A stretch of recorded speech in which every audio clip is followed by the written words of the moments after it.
Okay. joint venture agreement that they concluded with the company during the bidding process. Roque said the consortium filed two clauses in the joint venture agreement that detailed the limitations of their partnership.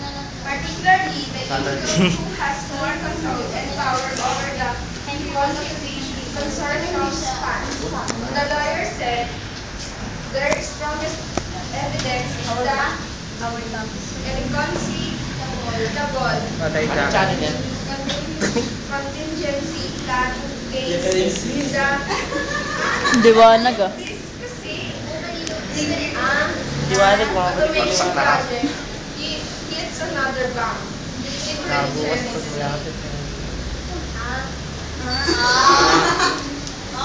Cut.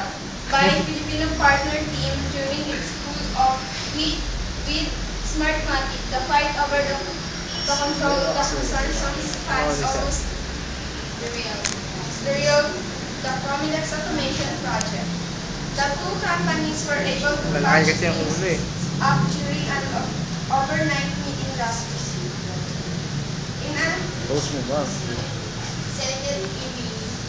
In a Senate hearing, team President Jose Mari Hindi pwedeng reporter to. Jose Marichan.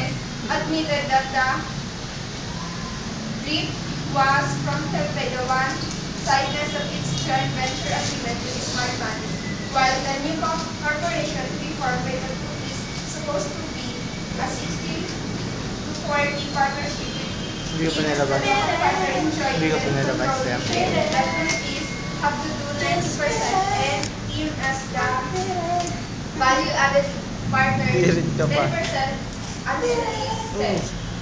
This prompted Wala tuloy. Blue Ribbon Chair Senator Richard Gordon to comment that team is only a token partner.